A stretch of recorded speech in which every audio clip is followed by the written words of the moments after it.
hundred house number, and then it was 0300 was that your old cell phone number?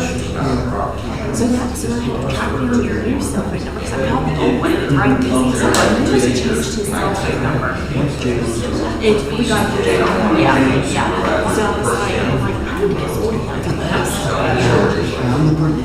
well, I'll try to look too, but I just have to read the records.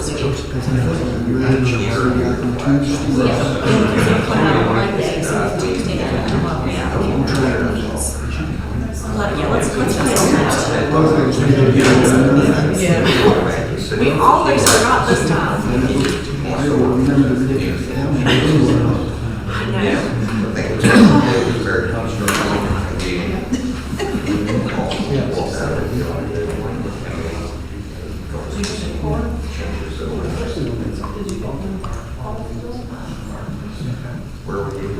Tonight, you're out of town. Stuff ready. Call this meeting, Timberville Town Council order, August 12, 2021. Please stand and join me in the pledge. Well, here this way. I'm instead of there. I pledge allegiance to the flag of the United States of America and to the republic for which it stands, one nation, under God, indivisible, with liberty and justice for all. Thank you all.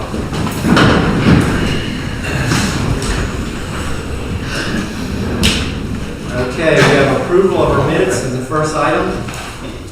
Everyone should have got a copy of in the email or hard copy, however it is you get yours. If you had a chance to review them. Any questions, any additions, any amendments, that sort of thing? If there are none, I'll make a motion to approve the minutes. Thank you, Carl. Do I have a second? I'll second. Okay, we'll go around the table. Carl? Yes. Clarence? Yes. Debbie? Yes. Sharon? Yes. Ned? Yes. Okay, treasurer's report.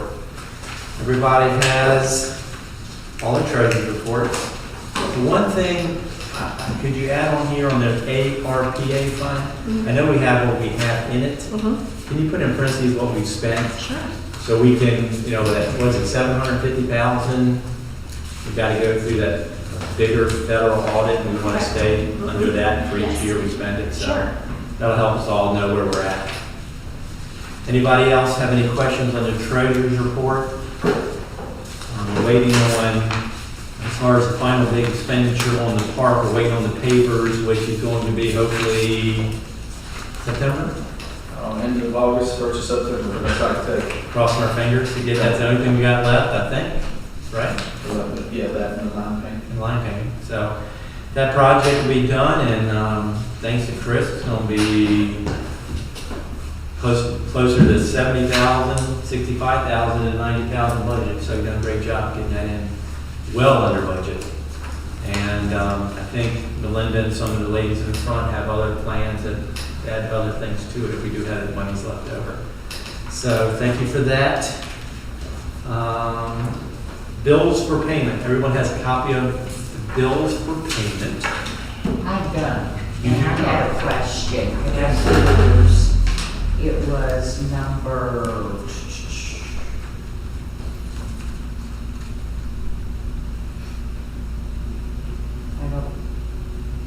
wrote it down in my hand. And I washed my hands. Dave Hogan. Yes. I don't know which one it was now. You remember what it was about? I'd never even seen it before. I can't help you on that. The monthly agreement. Oh, well. Connection to that. You remember what the amount was, approximately? I washed my hands. Well, how about this? I don't know. We'll approve them if you can remember what your That's hand right. said. We'll come back to it. Exactly. Thank you. Thank you, Don. Any more Sorry. questions? Any more questions on the bills? On 31, the tipping fees, 5,000, was that for the extra pickup? No, we changed the way that we used to get billed the tipping fees through our contractor, through Waste Management, but we found that there's a surcharge on that by them, running it through them. Like, our contract would go up a certain amount, certain percent each year, but it was going to be shown as going up on the tipping charges too, which is just, it's something that's paid solely to Rockingham County. So what we did is we changed it, instead of running it through Waste Management, we're getting billed directly from Rockingham County. So you cut So the it's- middleman out? Exactly. Okay. Yeah. What was the surcharge? How much was that? What it went up, whatever the percent was that went up on the regular contract, Uh-huh. they were to charge us that Oh. increase on the tipping fee also. Okay. So it just didn't make sense. Saved Wasted some money. Saved a few dollars. Yeah. Okay, good deal. Did you ever figure out what it costs for the extra pickup for debris? No, I didn't, we can look at that though. That should be pretty easy to That'd be good figure to out. know. Yeah. You talk about yard waste and that kind of stuff, or Yeah, from that storm. From the storm, Yeah. yeah. most of it, a fair amount of it just mulched up, didn't it? Well, I think all of it did, didn't it? Yes, it really was just the rental of the chipper. Yeah. Which was like $500 or $600 or something like that. Something like that, yeah. It was around that, yeah. Yeah. So, okay, we have the bills. Do we have a motion to approve? I'll make it. It's gonna be your night, Carl. I guess. You make a motion to approve. Do I have a second? I'll second Okay, thank you, Clarence. Any further discussion? Yes. Clarence? Yes. Debbie? Yes. Yes. Okay. Awesome. Police report. Discussion of consideration of recruiting tools. We had a very, very productive meeting the other day and looked at different areas, what police officers make in different jurisdictions, what the benefits that came along with it. So we were average. I guess you could say we were somewhat competitive, but there was no advantage to coming to Timberville versus anywhere else. And on the health benefit for family, it was a disadvantage to come here versus somewhere else. And some different things. And you got that note from AC where what the committee, which was Sharon, Carl, Natalie, and Debbie dropped in on us. Which again, remind everybody, anytime it's announced that we're having a committee meeting, every councilman is invited if you want to come. I mean, it's fully open and everyone can come in and see what's going on. So the proposal that we came up with, as you saw in your note, was starting salary for police officers $42.45. That was average with, I remember, like Newmarket, maybe Luray, and Shenandoah or one of those. And there were some that jumped up drastically after that. But that puts us maybe a little bit above that average town around here, make it 45,000, 1 to 5 year employee. $1 per hour differential pay for officers who work 50% of their time on night shift. So a full night shift gets $1, and a split shift would get $1 per hour. We changed the contract. What else did we do? We still kept the signing bonus of $1,500. And that's one that AC can make, we did that one. $235 towards Police Benevolent Association. That's basically an insurance policy for the officers in case they're involved in something that requires a lawyer. Yes, sir. And we should have had that anyhow. And then we are allowing them to take, within reason, allowing them to take their car home. If someone comes in and lives in Front Royal, they're not going to be taking their car home. If they live this side of Harrison or whatever. But that's your all's decision to make. You may have to be more lenient depending on how many applicants you get. And then the proposal of, we pay, I'll get the numbers close, roughly $8,000 towards a single person's medical. So it's fully funded by the town. Once you've got a family, your premium jumped up to $20,000 is what we're charged. Before we pay the $8,000 and the $12,000 would fall on the employee to take it. So you get married, all of a sudden you lose, $1,000 out of your paycheck. It was decided we would pay basically the difference in the two, correct? If it's $8,000 for single and it's $20,000 for a family, you pay the difference in that $20,000. So basically $6,000 and $8,000. So basically roughly $14,000 one they're paying. Right now, we really don't have anyone who's on it. And if someone chooses to get on it right now, they can't do it till the next sign up anyhow, which is May, 7 Yeah, between April and May is open enrollment. So it could benefit some of our employees in open enrollment, but it could also benefit somebody who has a family or a husband and wife who wants to come work for the town, and that puts their premium somewhere around this. I think we figured about $500 a month, which is competitive. And we have good insurance. We have good insurance, yes. And I think I hit on all of that. The take-home vehicle, AC and M can make their own determination. The benevolent, you're in full authority to do that. What we're looking for the council is approval on the $45,000 starting salary, the $1 per hour differential, and the change in the family health insurance, and the bonus you already take care of that. So those are the 3 items that we're looking for council approval. And I sent out the proposed wording for the personnel manual for the insurance, and then I slated your spots there. I apologize for hitting this late, but actually put it in the personnel manual, which is where it belongs. So this would be for the night shift differential pay. Kept it nice and short based on other localities that I kind of looked at real quick, and it's I believe that should cover everything for what we had talked about. The health insurance will go to your employee manual too, right? Yes, both of them will go into the. You guys are paper saying anything about health insurance, didn't you? Right, I sent that out with the packets, yeah. You were for that. I failed to print that. And as it says, we pay the single plan plus 1/2 the difference between the single and the dual or family plan. And the single's the only one that gets the $800 flex benefit, correct? Right. I know I went through it kind of quick, and we spent 2 hours talking about the other day. I think everyone, two who weren't there, you can understand what we're talking about, Clarence and Dan, and you go over. Well, you know, it's basically what we feel that we have to do to be competitive for police officers. I don't know, we had one applicant so far? We have a couple of applications at this point, but we have one that fits the kind of requirements we're looking for at this point as far as experience. Okay. That certification. That's more than we had before we started this. Yes. It's a good thing. Yep. Well, I actually have 2 because one was turned in today. Okay, awesome. So what we're looking at is approval of those changes. I need someone to make a motion, I so choose. I'll make a motion, we approve the changes for the police department. Okay, do I have a second? I'll second that.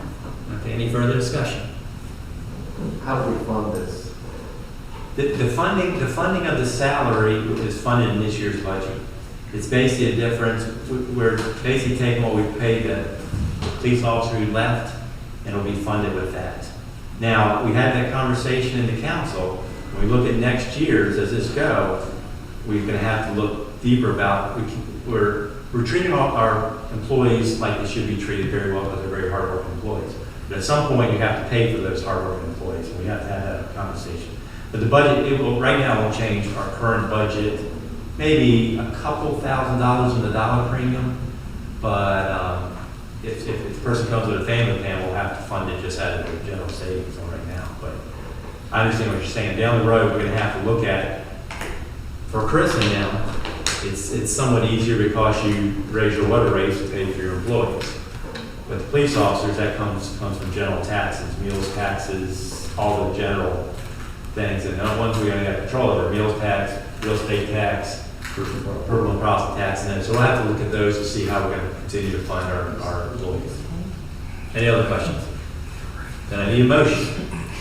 I have a motion, man. All those in favor? Carl? Yes. Yes. Yes. Yes. Yes. Thank you. Okay, Chief, you got something? You had a little bit to talk about down there, some updates. I do have a few, but I'd like to start by saying again that the council, I tell people all the time that the Timberville Town Council is very supportive of the police department, and things like the insurance and the pay in the past are a reflection of what the town's been able to afford, and I appreciate that everybody's trying to move forward with that, make improvements. That's a huge thing, and I try to reinforce that to both citizens and other employees from other places that we do have a very supportive council, and that was shown Monday. It was just a great conversation with everybody, so I appreciate that. Real quickly, National Night Out, big success. Chris and the guys from maintenance helped get some things set up with that, and Cecilia and Michelle helped get things organized in the front office, and then of course all town employees. Everybody was there, I think, for the actual event to help them one way or the other. So again, great team. Everybody pitches in. It's not about which department or whatever. Everybody played their part, which is awesome. Makes it great to work here. The event, they didn't really know how many people, maybe 200 plus, something like that. But what was interesting with having an American Legion Park is that people came and they stayed. So with not having it on the parking lot and that kind of thing, it seemed like people came and hung out for longer, and you played cornhole with some of the kids and things like that. So it was a much better venue using we're using our new park for that. That seemed to help. I'd like to mention some of the donors. I don't think I'm missing anybody. Cargill, Farmers and Merchants Bank, Pilgrims, and Walmart, and Wright County Sheriff's Office also loaned us the alcohol impairment goggles, which seemed to be a pretty big hit with some of the kids and adults. Did not like that at all. You didn't? Thank goodness you helped me out.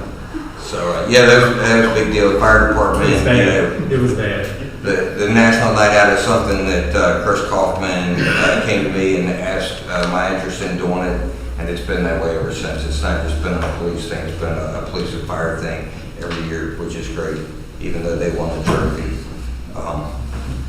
next year.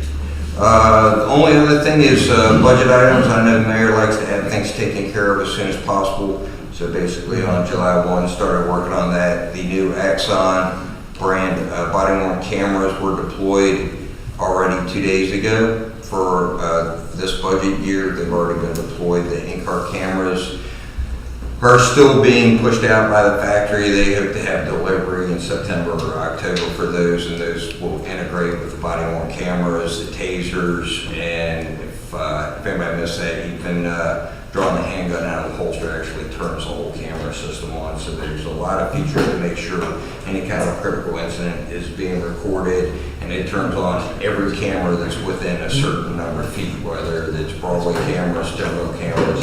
So if there's a major incident, we're going to get a lot of coverage and make sure that we know exactly what happened. The tasers have been delivered. We're waiting on some parts for that, but they should also be deployed soon. Lexapol, the policy manual, I'm reading between 6 and 12 policies a week, redlining them, and then every Monday sitting in a Zoom meeting with my rep for 2 hours going over redline policy. I asked him how long he expected that to take. He said hopefully I'll be done by the end of January. So that should be a fun time. I'll keep you up to date with that. So yeah, we're getting moving with that. A lot of changes. Eventually we'll get to the remodeling. That's a priority, but that's going to take some work to get up and moving. Is that it? Yes, sir. This is better than in February. What's that? Better than in February. Yeah, thank you. Okay, anything else? No, Any sir. questions for the chief? Then we'll move down to Public Works. AC, I'll turn this over to you. Alright, so everybody should have received the maintenance report from Chris. As always, quite a list of items that the maintenance department accomplished.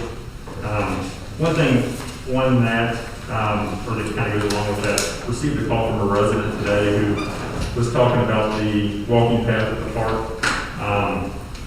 So they went down to use it for the first time, but they got to the end and it's not finished. And I explained to the resident, I said, yeah, that's kind of how things go. I said, we have a four-person maintenance crew, 4 full-time maintenance members. And I said, when they get pulled off to go do water leak repairs, sewer issues, and everything else, those items take priority over, the amenities at the park. The amenities at the park are they'll still be there to come back and finish.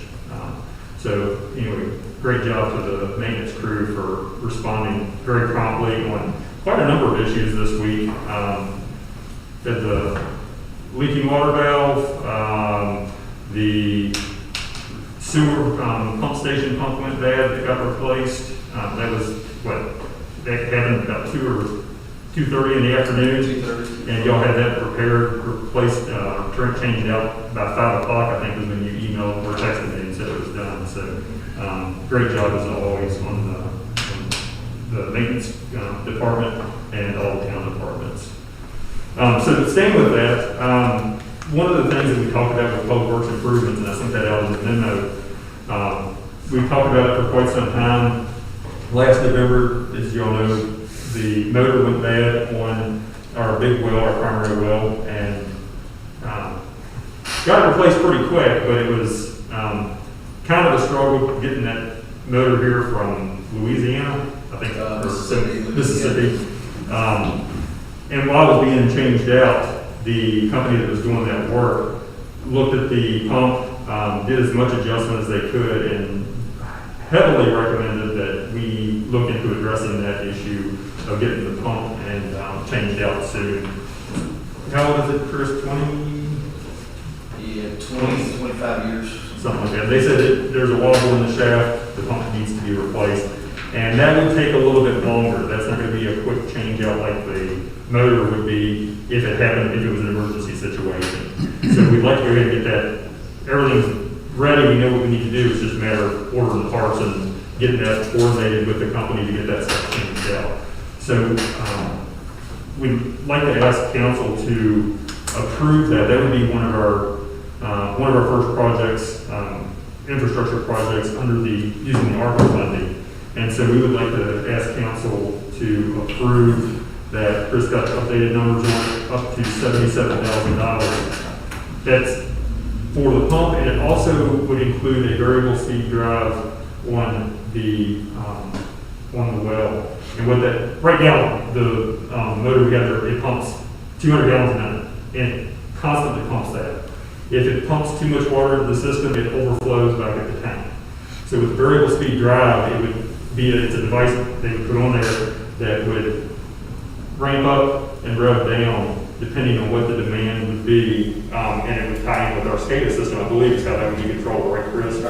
So On tank levels. on tank levels, right? So you see, we're making steps here. We got the SCADA system implemented last year and a half ago, whatever that was, and now we can start making some of these other improvements.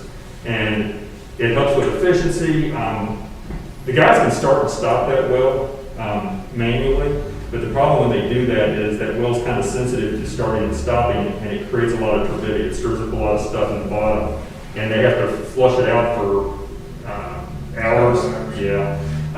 By putting on the variable speed drive, the engineers have said that it'll be such a gradual movement that it's not going to have that big motion in the water to stir up the sediment, and so we can maintain those different amounts of water that we're pumping without creating all those other issues that we do now, starting and stopping.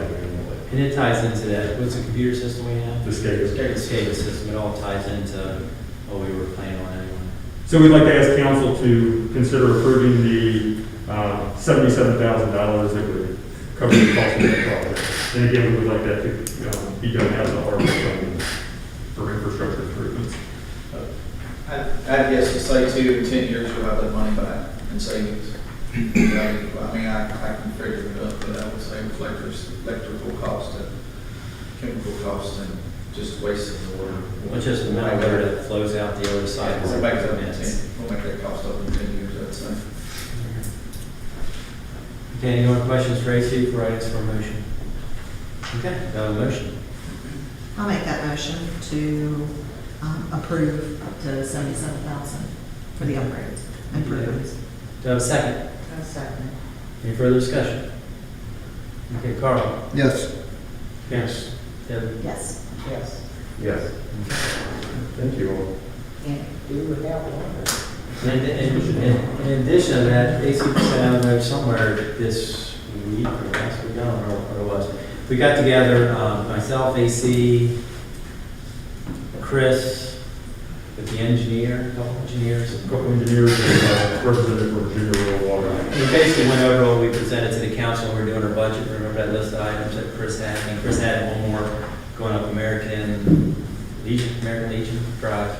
The engineer's going to come back and give us a price on what his engineering costs for those projects be, the ones that required it.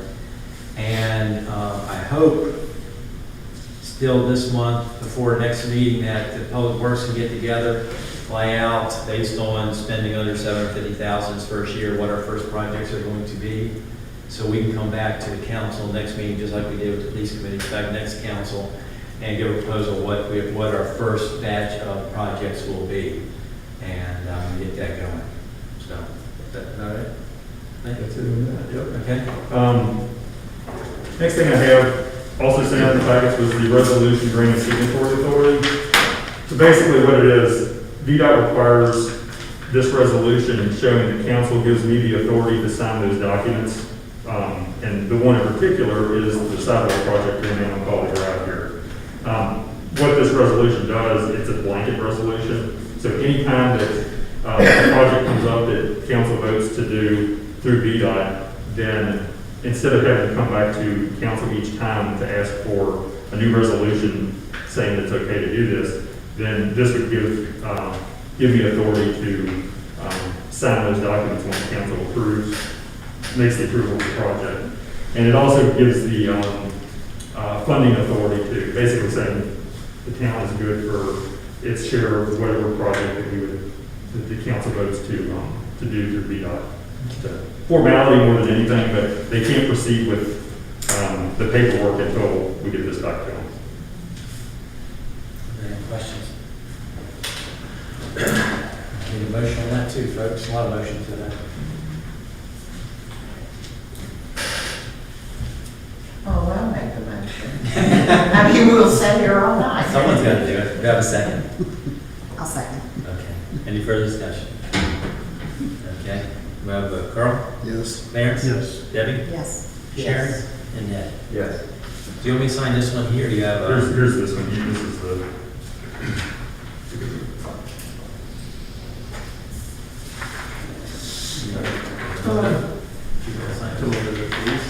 Thank you. Just to give you a real quick update, I sent out in the memo, but just so we get it out here in public too, at the last council meeting, we had a couple of requests for some different items, and the council sent them to planning commission for consideration. One of them was golf carts on town streets. Planning commission spent a fair amount of time and discussion on this, and after they're deliberating, decided that Timberville streets aren't conducive to safe golf cart travel. You have the major thoroughfares of Route 42, Main Street, and then Route 211 coming in, and along with the industrial area back here where the poultry facilities are, you have a lot of big trucks, and then a lot of agricultural vehicles that are larger in size. And our roadways just aren't set up for golf cart travel, especially some of the side roads that are there. So the planning commission's recommendation was to not approve golf cart travel on roadways. And then, Does anyone have any questions on that? Okay. and then the request for chickens to be allowed in town.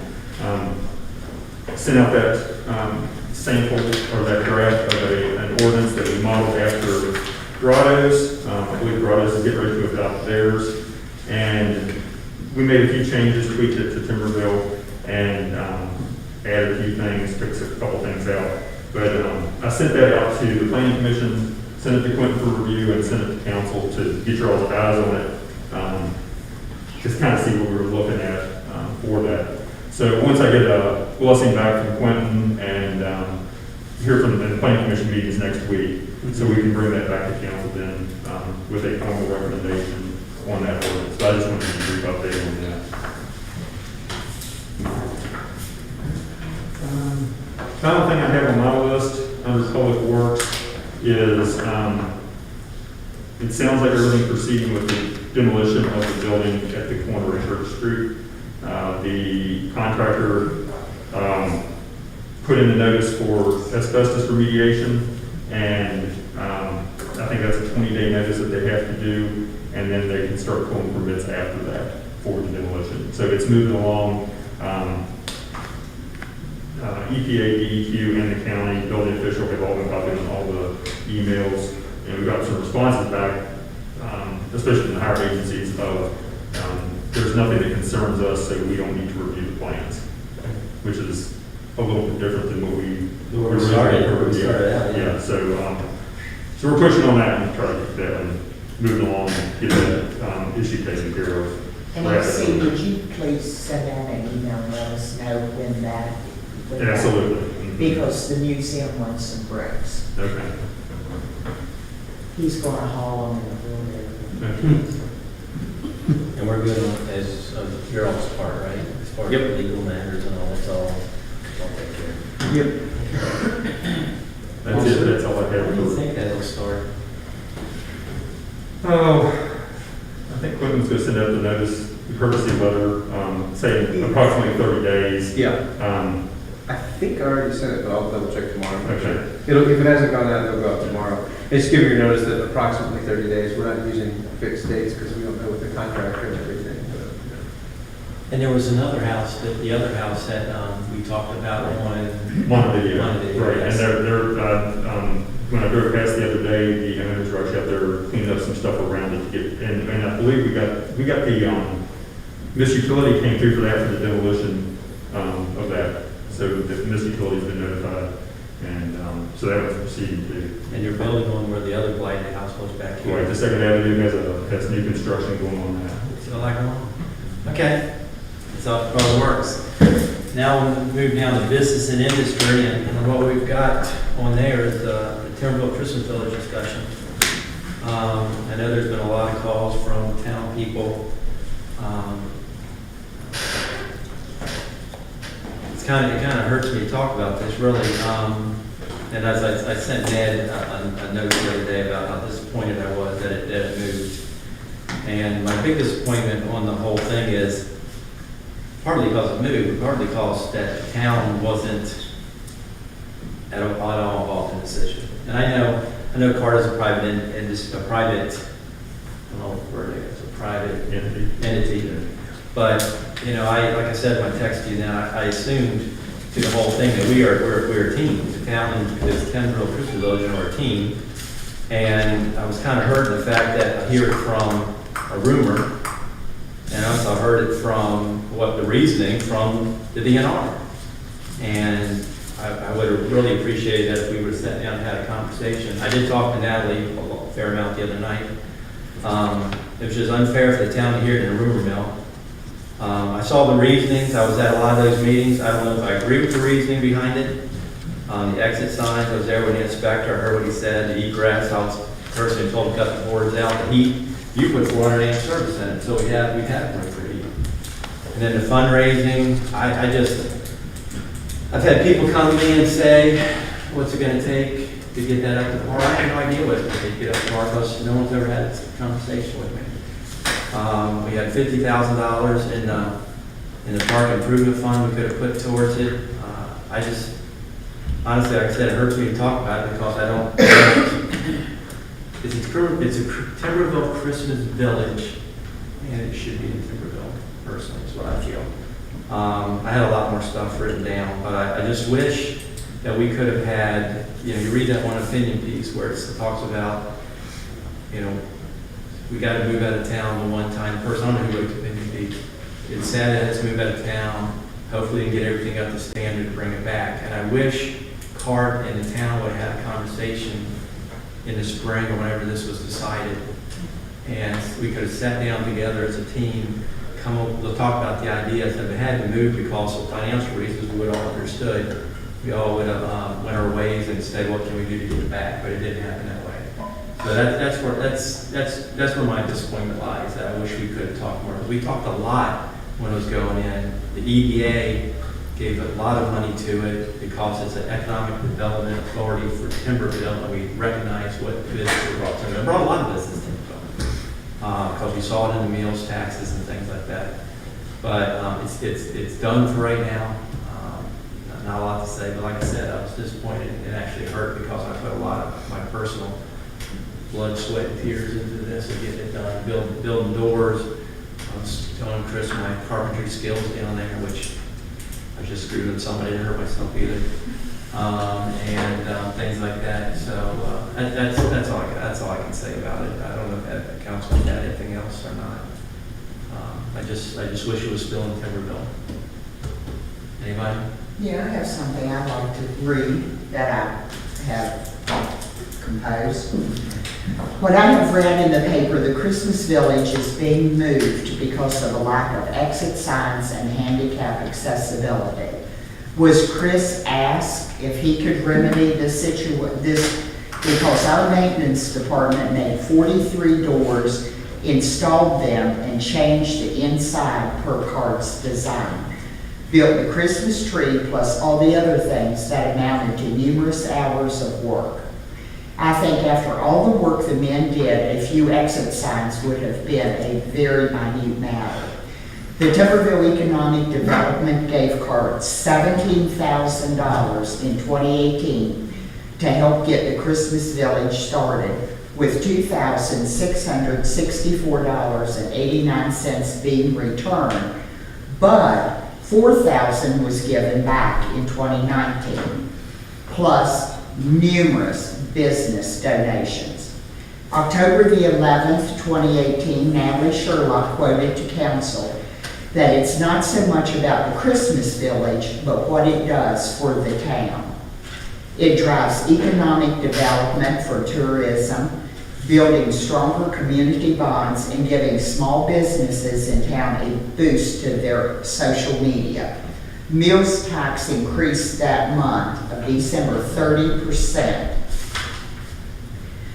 October the 12th, 2019, on Facebook, it was a video posted showing Jeremy Hook driving Santa Claus to the, quote, forever home of the Timberville Christmas Village. AC, Cecilia, office staff, police department spent numerous hours helping with this endeavor, and the maintenance department went above and beyond for this project. And then it was decided to be relocated, and no one in town had been informed of this decision.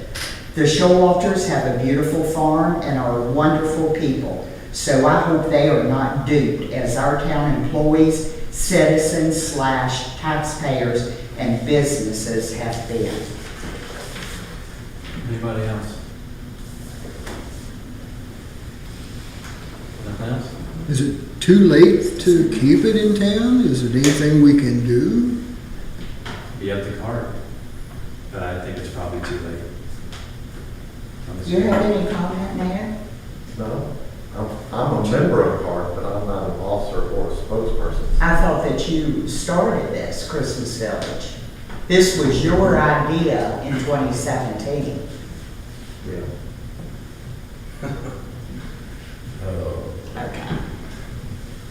Who are the decision makers at Cart? Natalie's one of them. She's the president, so I would reach out to her. That's why I spoke to her the other night. It'd be nice to know what the future is. She was surprised by some of the things I said. She wasn't aware of, when I said I was at the meeting for the exit signs, and the inspector said he wasn't going to require the egress, the heat, and all that. She was surprised to hear that. So I don't know how, if she's the decision maker, I don't know what vacuum the decision was made in. But it should have been made. Timberville Christmas Village should be flat out. Do we need CART involved to keep it in Timberville and keep it safe? The town could do something. The town could do something, but when it came to us, I don't know.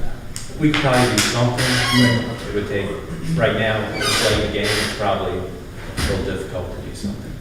In my opinion, but I think the ladies may be thinking about doing something on a weekend there. Yeah, I mean, but the amount of staffing it would take. Some years ago, I think, I don't know, maybe late 90s, didn't we have an event coordinator that worked part-time for the town, like from June to December, to arrange activities? That's for our time. Huh? That's for our time. I don't know. Oh, what's that lady that lives up on your street? Her name escapes me now. I don't know. She used to have an office over here on this side of the building, and she would arrange activities and things in town. In the Chamber of Commerce or sometime maybe. But I'm not sure. I don't know, maybe it was in the chamber, but golly, I can't think of her name. right down the street on the right from you, Don. Kathy Dorsey. Yeah, Kathy. She moved a while back, but I know who you're talking about now. Yeah. But it may have been through the chamber, I don't know, maybe the town paid her X amount of dollars. I think it was through the chamber because I think that was she involved with helping coordinate the fall festival when the fall festival used to be in Timberville. Because the fall festival used to be over Plains. Right. And I think she must have been, and that's always been a chamber event. Okay. So that's probably what it was who she was with. Any other questions, anybody? Thank you, Sharon. Parks and Rec. We'll move down to Parks and Rec. I don't know, I did a little update already, I was waiting on the pavement. We got a $6,500 grant from Cargill. Have you sent that off to them? You still working on that? AC's trying to work it in, but to put in a boat ramp down at the park, you have to, how many pages was it? It's a 36-page document. Granted, you don't have to fill out every single page, but it goes to, it's a document goes to dual agencies. It goes to, I know Army Corps of Engineers and Department of Game and Inland Fisheries maybe, or one of those types of agencies at the state level. So any kind of structure that you're going to build below the high water mark, you have to get a permit for. So it's, well, the day we went down there, I was getting GPS coordinates to put into the application and all that. We have a location, we have a plan. If you ever go to like 7 Bends Park, it's going to be very similar to the exit point there.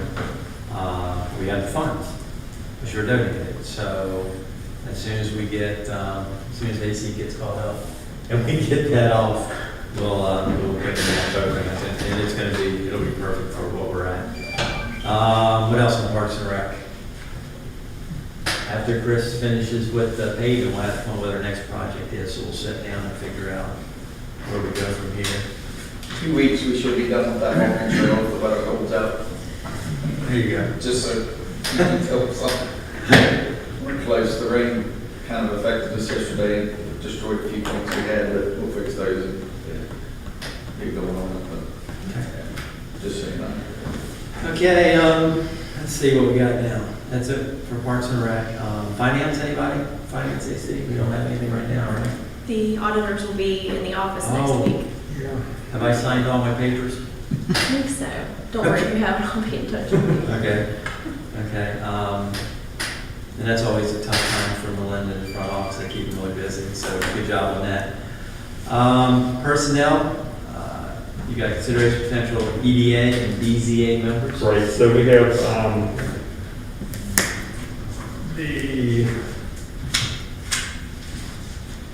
so with the BZA, I've heard about Kevin Racy, who's our newest member of the planning commission, who said he would be interested in serving as a BZA member from Timberville if the council wants to consider him. That's once council makes that decision, then that goes to Quentin because that takes court appointment. So there's a kind of different side to that because the BZA is a court-appointed body that it's a joint BZA between Timberville and Broadway. So. Here's what, 5 members, 3 Broadway? 3 Broadway, 2 Timberville, right. Mm-hmm. Yep. So basically, if we can, if we say no to our ordinance, you can appeal it to the BZA. Right, exactly.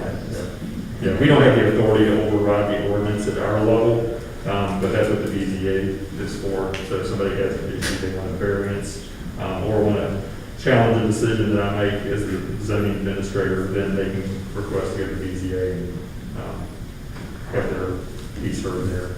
And that's why that's to be appointed by a judge, Yeah. because it's a judicial act. So can we make a motion today on it? Council can act on that today if they so choose. Okay, I'll make a motion to approve Kevin Racy. Okay, do you have a second? Second. Okay, any further discussion? Okay, Carl? Yes. Yes. Yes. Yes. Yes. Thank you. So that takes care of the BZA members. EDA members, we had Randy Andes, Johnny Garber, Ned, and Don's terms had expired. And so I contacted Randy. Randy said he would be willing to serve another 4-year term. And Johnny kind of opted out of it. He's some changes in the ownership of his property under potentially. And so he didn't feel that he was qualified to be on it. And then it would be up to you two. I'm still good. Dan? You remain on, you wanna? No, I'll opt out. Go opt out, okay. Okay. So we'll have to find two more people to fill those vacancies then. If anyone in the audience wants to be on the EDA, let me know. And we'll put it out there, as I say, to do later on. And we basically, we meet maybe once a year, right? We try to come up with ideas. We get, basically, the money is funded from a bond. Is that the correct word I'm looking for? Yes. And we get, I think, $3,500 a year from the financing of that bond, and we have to figure out what we would use that funds for, and we try to use it for betterment of businesses, whether it be, one year we did the website, town website, to get it up so people could advertise it, so you can link your website to it, things like that. Did seminars for small businesses. Did seminars for small businesses at one point. And how much funds do we have in there right now? I have to look and see. Yeah. But all the terms are expired right now. All, those 4 expired, yeah. So you could- Two expired, I think Randy and Johnny's expired last June, but because of COVID, we didn't reappoint anybody. And then Ned's and Don's expired this June 30th. But you could reappoint Don and Randy Right. now, Yes. and then fill the other 2. You don't have to wait to fill all 4. Right, exactly. Yeah. Right, That's fine. And then, I know we're recording this for people to watch, if anyone is interested. You don't have to be a business owner, you just have to be interested in the business of the town, right? And we'll get to say, put something on social media too, to see if they got any interest. Right, okay. Do I have a motion to reappoint myself and Randy? I make that motion. Okay, do I have a second? I'll second it. Okay, any further discussion? Carl? Yes. Yes. Yes. Yes. Yes. Okay. So we need 2 more votes. Plains District Memorial Museum. So you got something there. Yeah. From July 1st to July 31st, it was total volunteer hours, 97. Number of visitors, 136. The museum membership is 120. And of course, our current exhibit is still Women Pioneers of the Plains District. And September 18th, we will celebrate Heritage Days. So everyone can come, that's really good. Some live music, some crafters.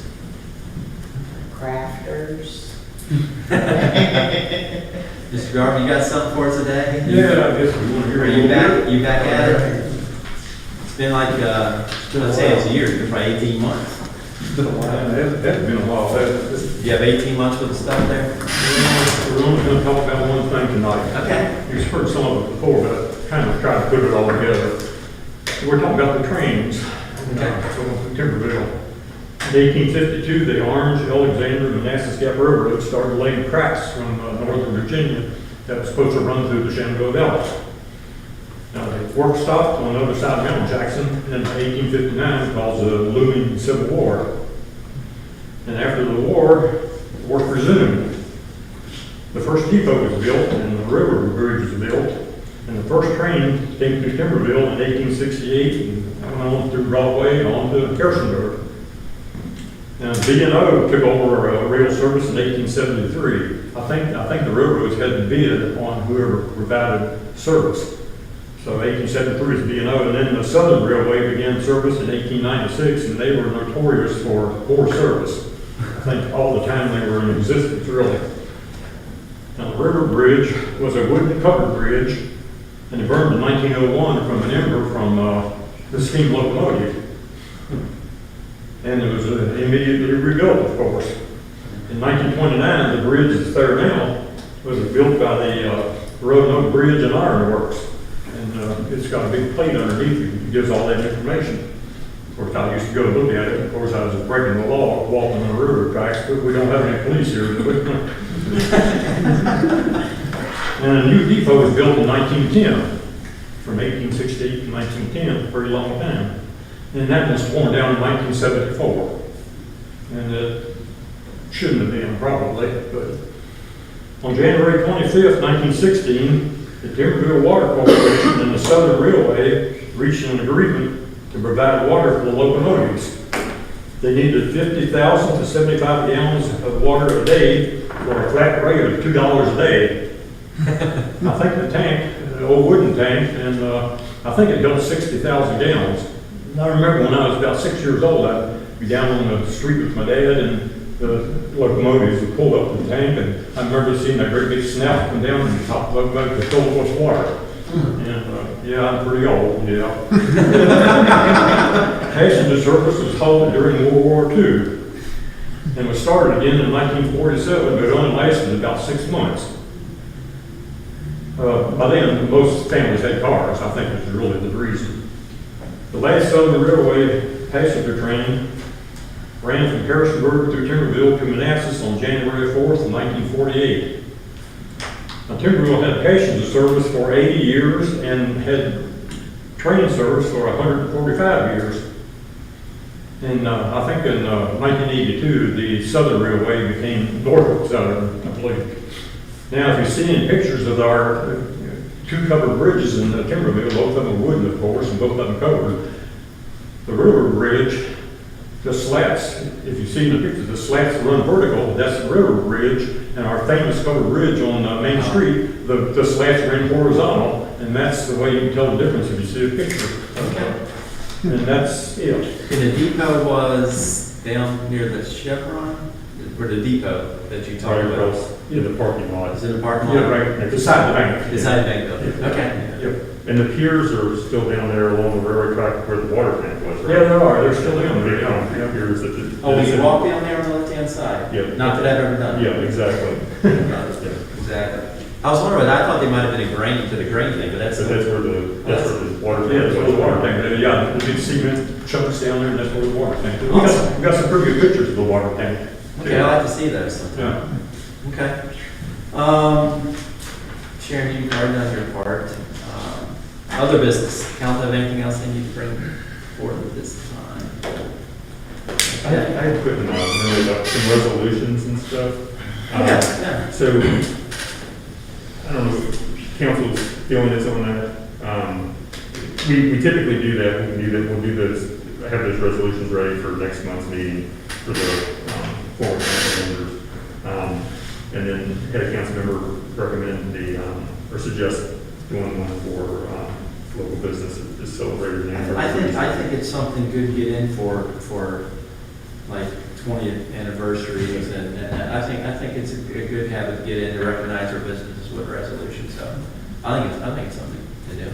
Anyone disagree? Okay. And then we'll kind of check back and see if we can figure out how long other places have been in business. Although you only have the ones that are really old. So. 148 years. Yeah, exactly. Okay. What are you talking about? Now we're good. Okay. Okay. Now we have public comment. I know we have a couple people here. Does anyone have a comment they need to make? How's it feel to sit on that side? A little better. First thing I'd like to bring up is I'll applaud the council for addressing the pay issue to try to get another officer on the street and supporting the police officers, especially in today's climate. But also hope that you take a look at the other salaries so we don't end up with a compression problem, as well as the salaries for the other workers of the town, because they definitely do a heck of a job for this town. So Yeah, I can tell you with this budget season, we actually did very good for the town employees, adjusted a lot of different employees. So I think, but you're right about the compression thing. We discussed that. Debbie brought that up, actually. So the second thing I wanted to address is my first off disappointment in the announcement of the Christmas Village. My disappointment primarily lies in the disappointment that I'm sure that the town businesses are going to experience with not having the extra traffic in town. Beyond that, for me, I'm upset over it. I'm upset at the circumstances that led to it. First of all, the fact that town citizens' tax money was used to assist in creating a space to turn the old stables into a place for them to have, in which they deemed their forever home. And now I question, is that modified space going to be even in use at all? Second, the town employees' time that was spent there and their efforts, which obviously translates into tax dollars as well, as they were paid to do that job. And I feel that as a council member, it's your responsibility to be responsible for taxpayers' money and how they're spent. We live in a town that is primarily a blue-collar community, and people can't afford for their tax money to be wasted. We also have a fairly large population of elderly people who lived on fixed incomes, and they certainly can't afford to have their taxes wasted. I understand that there are two members of the council that also sat on CART and obviously played a part in this decision. One's not present, and I find that rather odd in the current circumstances that there's obviously a stir over it. So what do these two council members have an allegiance to? Is it to the town, who they were elected by the town citizens to serve, or is it to friends, personal interests, and personal ideas?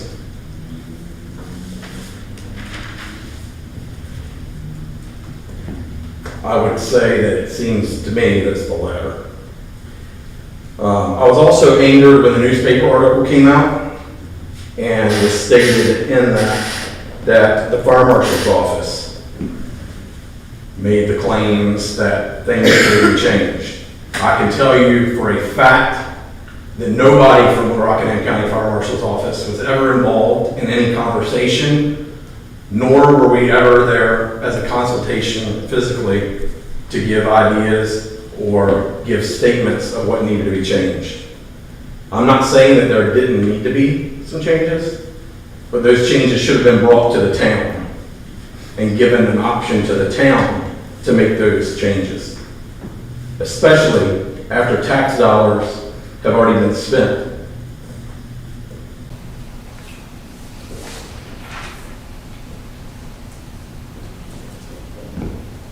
So I guess I'll close by saying, if you sit on council, your responsibility should be the fiscal responsibility to the town, not your personal gain, your personal desires, or allegiance that you feel to other friends. If you can't put the taxpayer first, then I ask you to resign your position on Timberville Town Council and let somebody serve that will.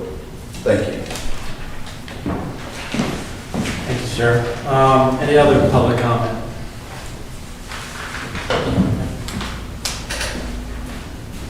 Yes, Just say your name and Jeremy Arbogast. Arbogast? Yes. Okay. Help me out, could you, please? And where do you live at? 51, anyone? Okay. We didn't ask Tyler because we knew where you lived and all that. The dog limits, as far as the dogs running at large, Okay. that to me seems can be readdressed. Okay. If you have smaller dogs, yeah, it's kind of nuisance, they get out, I get it. If you have like dangerous breed dogs, they get out one time and it causes chaos, it should be looked at, because just say, I think it's a verbal warning, red warning, and then it gets started to get to fines. Yeah, that we can't have that as far as once those dogs get out, they're real damaged. So if it's a dangerous breed dog, it should be, at least give him some circumstances to, go from straight from written warning, at least to start paying fines, because those dogs are deemed dangerous breeds for a reason. It's not like you get the poodle, it's going to run out, and peel your neighbor's tree, it's going to do damage. So, if you could look at that as far as, a whole different category for ultra large for dangerous breeds. That would be the least you could do. I can't say I'm fully versed on our dog ordinance, but we'll definitely look at it and see. Our lawyers here too, we can look at it and see if there's anything legally can be done to address any of their issues, or if we have the power to do such a thing. Yeah, if I can speak, a lot of times those ordinances get written to mimic Virginia law, and then they stay as they are. So I can tell you what I'll do is look and make sure that the ordinances match Virginia code, and if it does the way that it is, then, you know, at least legally, I'm not gonna recommend a change, but if there's updates that need to happen, then I'll certainly bring it to, you know, the council. We are somewhat curtailed because we can't go above Virginia law. Right, yeah, you don't want to be more restrictive than the code. Okay. And prior to 2015, we didn't have any dog ordinances at all. May I ask you a question? Are you the gentleman that the neighbor's dog came in the yard and... I'm sorry. Yeah, we'll definitely look at it and see if there's anything that can be. Yeah, it's a whole different category. I mean, Yeah. what's there now covers probably most incidences, 99%. There's that 1% you can't mess with, you know. And I don't know It what. could have been my kids, it could have been, you know, worse than what it was. But, yeah, like I said, something needs to be done about that type of creative animal. I mean, homeowners insurance won't cover you if you have those, so, you know, that's for a reason. Right. I know there's things that you can take through the court system, you know, declare a dangerous dog and all that, but usually that's after the damage. Afterwards, yes. And I'm sorry too, but after the damage has been done, so Beforehand. there's those avenues, but I don't know about beforehand, so we'll look into it, see if there's anything, I can't promise we can do anything, but if there's anything by law. Yeah. And as of today, we haven't gotten a phone call back from the office in Harrisonburg, but we've got to call into them, and we'll call back if they haven't called us by next week. Nice meeting you, thank you. Any other public comment? Then this meeting is adjourned.